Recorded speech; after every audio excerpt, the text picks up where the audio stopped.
Há pessoas que falam assim: não pode haver escândalos na igreja. Mas quem determinou isso? O Senhor Jesus falou que escândalos sempre haveria. E aliás, se nós olharmos e observarmos bem, a própria Bíblia é um livro de escândalos.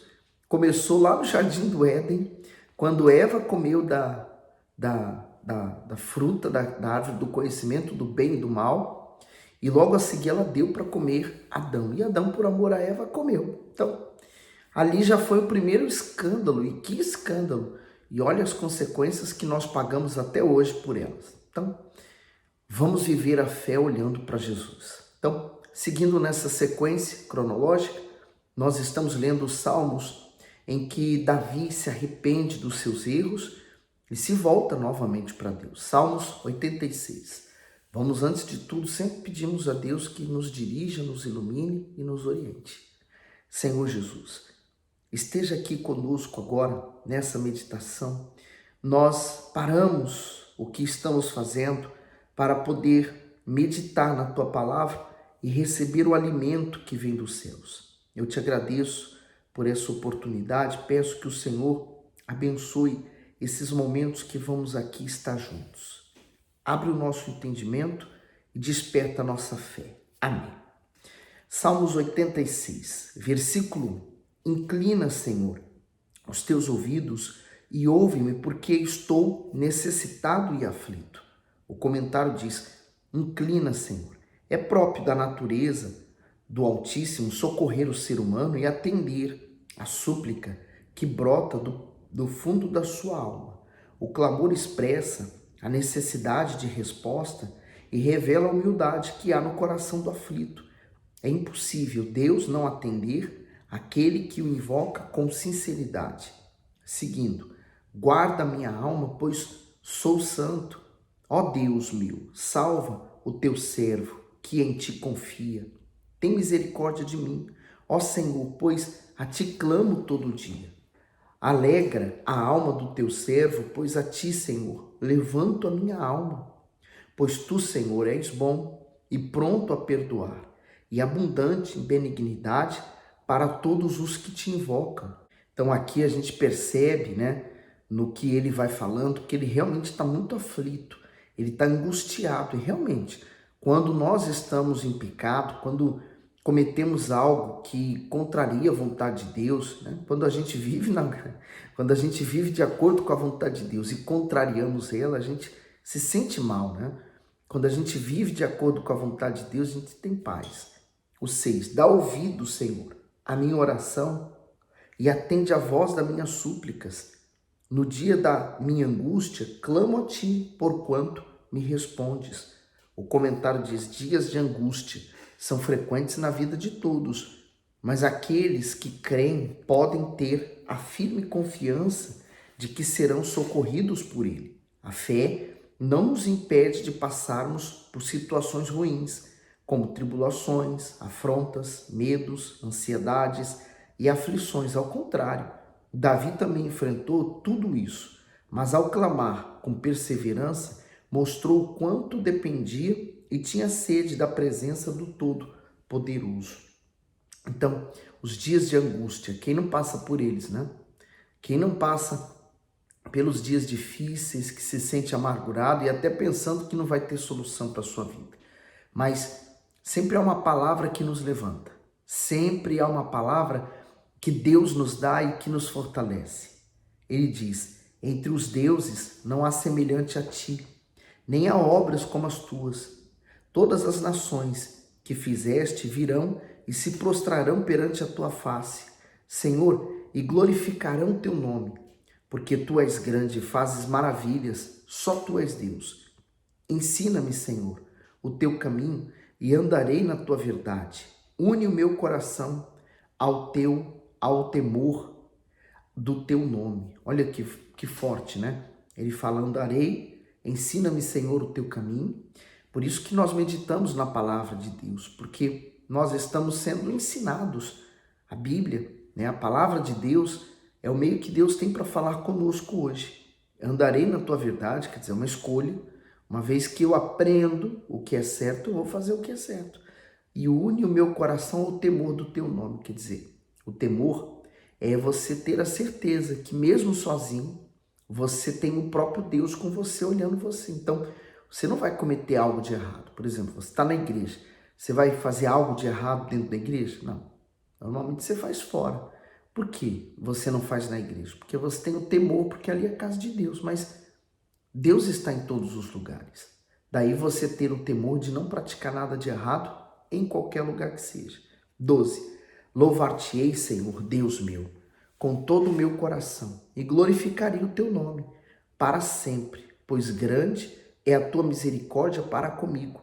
E livraste a minha alma do inferno mais profundo. Ó Deus, os soberbos se levantaram contra mim, e as assembleias dos tiranos procuraram a minha alma, e não te puseram perante, e não te puseram perante os seus olhos. Porém tu, Senhor, és um Deus cheio de compaixão, e piedoso, sofredor e grande em benignidade e em verdade. Volta-te para mim e tem misericórdia de mim. Da tua fortaleza ao teu servo, e salva ao filho da tua serva. Mostra-me um sinal para bem, para que o vejam aqueles que me odeiam e se confundam, porque tu, Senhor, me ajudaste e me consolaste. Realmente, o melhor lugar para se buscar refúgio é no Salvador. Ele tem a natureza poderosa, benigna, né? E misericordiosa dele, e que nos ajuda, nos fortalece, nos anima. Agora, Salmo 122. Alegrei-me quando me disseram, vamos à casa do Senhor. O comentário, vamos à casa do Senhor. A alegria que o rei e os peregrinos sentiam ao irem ao santuário revelava o amor que nutriam pelo Altíssimo. Pessoas de diversos locais de Israel enfrentavam condições adversas para chegar ao templo. No entanto, possuíam o máximo prazer em aceitar o convite feito pelo próprio Deus para terem comunhão com Ele. Isso mostra que o principal desejo da pessoa espiritual é compartilhar dos interesses de Deus e adentrar as portas da sua casa. O Senhor Jesus instituiu a sua igreja, também chamada de corpo, para que dela nos tornemos membros. Na igreja somos exortados e instruídos na palavra, para que possamos permanecer na fé. Além disso, somos estimulados a conviver e a servir ao nosso próximo. Mas a frequência aos cultos não deve ser feita por mera religiosidade ou obrigação, e sim com prazer, alegria e reverência. Porque é justamente na casa de Deus que Deus vai falar com você, por meio do seu servo, por meio da sua palavra, no momento da busca. Às vezes a pessoa ignora, não, mas eu tenho Deus em todo lugar. É verdade, você tem Deus em todo lugar, mas qual lugar que você vai encontrar outras pessoas com o mesmo objetivo de buscar e adorar a Deus e de estar num ambiente completamente envolvido pela fé? Na sua casa, por exemplo, não é um ambiente propício. Você pode orar, ter comunhão com Deus, mas ali alguém bate uma porta, alguém grita, um carro passa na rua, alguém buzina, o telefone toca. Então você está sempre sendo desviado da sua atenção para outros focos. Então pensa bem, a igreja é o lugar que Deus instituiu para que você possa então ali adorar a Deus. E aí ele diz assim no 2, os nossos pés estão dentro das tuas portas, ó Jerusalém. Jerusalém está edificada como uma cidade que é compacta, onde sobe as tribos do Senhor, até ao testemunho de Israel, para darem graças ao nome do Senhor. Pois ali estão os tronos do juízo, os tronos da casa de Davi. Orai pela paz de Jerusalém, prosperarão aqueles que te amam.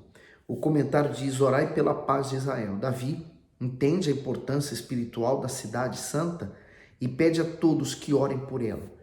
Como recompensa, aqueles que clamam por Jerusalém receberão não apenas paz, mas também proteção e prosperidade. Então aqui é um versículo que tem a promessa.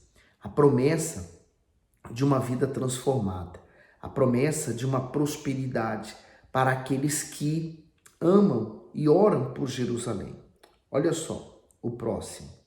Haja paz dentro dos teus muros e prosperidade dentro dos teus palácios. Por causa dos meus irmãos e amigos, direi: paz esteja contigo. O comentário diz: paz esteja em ti. Essa paz para Jerusalém significa ausência de conflitos entre seus muros, plena comunhão com o Altíssimo e harmonia com os moradores da cidade. O Messias, o Senhor, Jesus, enviado a Israel e a toda a humanidade, lamentou com lágrimas e dor por Jerusalém. Vamos conferir esse momento? Lucas 19, 41. E quando ia chegando, vendo a cidade, chorou sobre ela, dizendo: ah, se tu conhecesses também, ao menos nesse dia, nesse teu dia, o que a tua paz pertence, mas agora isso está encoberto aos teus olhos. Seu servo estava perdido e mesmo assim rejeitava a sua ajuda e seu perdão, por isso não possuía paz entre si e muito menos com Deus. Então, Jerusalém desprezou o Senhor Jesus, desprezou a paz. A paz, entenda, ela é proporcionada pela sua comunhão com Deus. A paz que nós temos com Deus. Essa é a paz que o mundo rejeita. A paz que o mundo não quer. Ele quer paz, por exemplo, eu quero ter muito dinheiro para ter paz. Mas depois que tem muito dinheiro, não tem paz. Porque você vai ficar preocupado em não perder aquele dinheiro. Ah, se eu tiver uma casa, eu vou ter paz. Mas quantas pessoas compraram uma casa linda e maravilhosa, mas não vivem bem lá dentro? Então, não se engane. Nada nesse mundo pode proporcionar paz. Só Deus. E aí diz o 9. Por causa da casa do Senhor, nosso Deus, buscarei o teu bem. O comentário diz: buscar o bem. A razão do amor e das orações por Jerusalém era por ali ser a casa do Senhor, a habitação de Deus. Esse mesmo cuidado os cristãos devem ter pela igreja do Senhor Jesus, pois é ela que hoje revela a sua palavra e a sua santidade ao mundo. Isto é, devemos zelar pela manutenção da paz e da unidade no seio da igreja, para que assim mais pessoas possam conhecer a Deus e crescer na plenitude da fé. Da mesma forma que peregrinar a Jerusalém resultava em gozo e crescimento espiritual, ir à igreja proporciona experiências com o Altíssimo.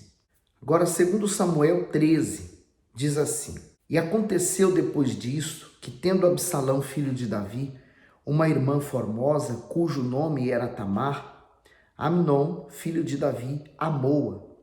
E angustiou-se Amnon até adoecer por Tamar, sua irmã, porque era virgem, e parecia aos olhos de Amnon dificultoso fazer-lhe alguma coisa alguma. Então, esse era o irmão, e que ela, vai ser então vítima de um estupro. Aqui, esse capítulo é muito difícil, porque ele vai marcar para sempre a vida dessa menina. E ele estava apaixonado, sabe? A paixão, ela é algo tão avassalador que ela consegue destruir a vida da outra pessoa. Ela fala: mas eu amo aquela pessoa, mas ela é capaz de fazer tão mal àquela pessoa para conseguir alcançar os seus desejos, Então, é o caso dele. Olha o 3. Tinha, porém, Amnon um amigo, cujo nome era Jonadab, filho de Simeia, irmão de Davi. E era Jonadab um homem muito sagaz, o qual lhe disse: por que tu, de dia em dia, tanto emagreces, sendo filho do rei? Não me farás saber a mim? Então lhe disse Amnon: amo a Tamar, irmã de Absalão, meu irmão. E Jonadab lhe disse: deita-te na tua cama e finge-te doente. E quando teu pai te vier visitar, dize-lhe: peço-te que minha irmã Tamar venha e me dê de comer pão, e prepare comida diante dos meus olhos, para que eu a veja e coma da sua mão. Quer dizer, olha o mau conselho, E quantas vezes a pessoa, ela tem amigos que não comungam da mesma fé que ela, e eles dão maus conselhos, e você dá ouvidos àqueles maus conselhos, porque o seu desejo, o desejo que há no coração maligno, está te puxando para aquilo, É como o pecado de Caim. Deus falou, olha, o pecado jaz à porta, mas cabe a ti dominar. O pecado também está jazendo à minha porta, jaz a sua, a nossa, mas é uma escolha, né? Eu posso escolher não atender ou posso escolher rejeitá-lo. Rejeitá-lo ou aceitá-lo. No 6, deitou-se, pois, Amnon e fingiu-se doente. E vindo o rei visitá-lo, disse Amnon ao rei, peço-te que minha irmã Tamar venha e prepare 2 bolos diante dos meus olhos, para que eu coma da sua mão. Mandou então Davi a casa, a Tamar, dizendo, vai à casa de Amnon, teu irmão, e faze-lhe alguma comida. E foi Tamar à casa de Amnon, seu irmão. Ele, porém, estava deitado, e tomou massa, e a amassou, fez bolos diante dos seus olhos, e cozeu os bolos. E tomou a frigideira, e os tirou diante dele. Porém, ele recusou comer, e disse a Amnon, fazei retirar a todos da minha presença. E todos se retiraram dele. Então disse Amnon a Tamar, traze a comida ao quarto, e comerei da tua mão. E tomou Tamar os bolos que fizera, e levou-os a Amnon, seu irmão, no quarto. Então, ele tracejou, né, uma forma de conseguir fazer o que estava no coração dele, né? Ele planeou tudo isso aqui, um pecado planeado. Mas aí você veja bem, olha as consequências daquele erro de Davi. Vão trazendo tristezas para ele ao longo da vida. Aí você diz, mas aí Deus não é justo. Não, Deus é justo. Ele perdoa. O que Deus podia fazer por Davi, Deus fez, ele perdoou Davi. Mas o erro que Davi cometeu tem consequências, porque ele se casou com aquela mulher, teve um filho com ela, enfim, aquilo gerou muitos problemas para ele. No 11, e chegando-lhes para que comesse, pegou dela e disse-lhe, vem, deita-te comigo, minha irmã. Porém ela lhe disse, não, meu irmão, não me forces, porque não se faz assim, Israel. Não faças tal loucura, porque aonde iria eu com a minha vergonha? E tu serias como um dos loucos de Israel. Agora, pois, peço-te que fales ao rei, porque não me negará a ti. Quer dizer, ela poderia ser dada. Ele fala assim, mas é incesto, é verdade. Mas naquele tempo não era visto dessa forma, como incesto. Ela era meia-irmã, ela não era completamente irmã, né? Do mesmo pai e da mesma mãe. Era do mesmo pai apenas. Então, ela poderia ser dada a ele, mas não daquela forma, né? Forçado. E se ela sofresse isso, era uma violência, era uma dor que ela iria sentir para o resto da vida. Mas ele estava com a sua vontade querendo fazer aquilo. No 14, porém, ele não quis dar ouvidos à sua voz. Antes, sendo mais forte do que ela, a forçou e se deitou com ela. Quer dizer, uma loucura. Como ela mesma falou, não faça esta loucura. E quantas pessoas, em virtude do seu desejo, da sua vontade, elas cometem loucuras, prejudicam a si mesmo. Por exemplo, às vezes a pessoa, para ser aceita, né, no seu grupo de amigos, na escola, no trabalho, ela se submete a coisas que ferem a ela própria, né, que ferem a sua consciência. Elas deixam-se ser transgredida pelo que é mal, simplesmente pelo fato de ser aceito pelos outros. E sabe o que é o pior? Às vezes ela é aceita pelas pessoas que estão ao redor dela, e mesmo sendo aceita, ela depois, mais tarde, é rejeitada por qualquer outra razão qual for. Porque você tem que ter uma coisa em mente. Você tem que ser aceito por Jesus. Se você é aceito por Jesus, quem é o fulano, quem é o ciclano para te rejeitar? O problema é dele. No 14, né? O comentário do versículo 1 ao 14. As consequências do pecado de Davi continuavam. Um de seus filhos, Amnon, passou a ter uma paixão obsessiva por sua irmã, Tamar. Esse sentimento maligno o cegou de tal maneira que o levou a cometer a loucura de violentá-la sexualmente, provocando nela muita angústia e aflição. Isto é, o próprio irmão, que deveria protegê-la, foi o causador de tão terrível mal em sua vida. Muitas mulheres, crianças e adolescentes sofrem caladas a violência a que se são submetidas dentro da própria casa. Tamar é o retrato de mulheres que por anos a fio foram abusadas, ultrajadas, desrespeitadas. Algumas sofrem durante toda a infância, vítima de um desconhecido ou de alguém da própria família, o que torna a dor muito maior e mais difícil de suportar. No entanto, em Deus elas podem lançar suas dores, pois nele há cura para todas as feridas. E é uma dor que vai ficar para o resto da vida, marcado na vida daquela pessoa. Não? Eu vou parar por aqui no 14 e depois nós vamos voltar à continuidade do texto para você entender o que aconteceu com ela, né? Porque essa violência que ela sofreu vão ter sérias consequências depois. Você veja que um erro cometido traz consequências, afeta a vida de outros e continua afetando. Você vai ver como que será a vida de Davi daqui para frente. Não vai ser fácil, mas com respeito ao abuso, seja ela em qualquer parte, né, da idade da pessoa, e às vezes leva-se anos e a pessoa ainda traz aquela mágoa, traz aquele sentimento, né, aquela dor, como se, por exemplo, aquele cheiro, aquele lugar ou aquela música, aquele som fizesse lembrar e ela sentisse toda a dor do que ela sentia no passado.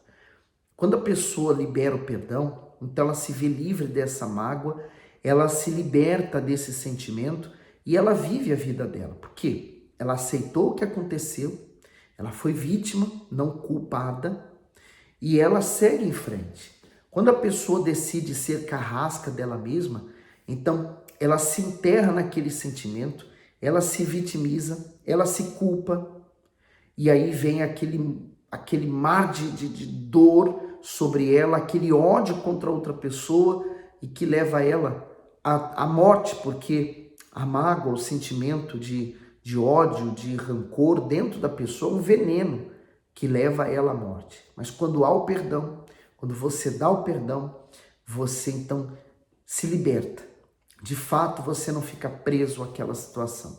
E aí vem o perdão de Deus, onde a pessoa verdadeiramente vai ser feliz. Por isso, eu sei que não é fácil perdoar, mas quem dá força é o Espírito Santo. Se você tem uma mágoa contra alguém, então você peça forças a Deus, porque quem vai te dar condições para perdoar e se curar dessas feridas é o próprio Deus, tá bom? Que Deus continue abençoando. Manda esse vídeo para alguém possa, através dele, também meditar na palavra de Deus. E não esqueça, Deus eu gosto. Fique bem.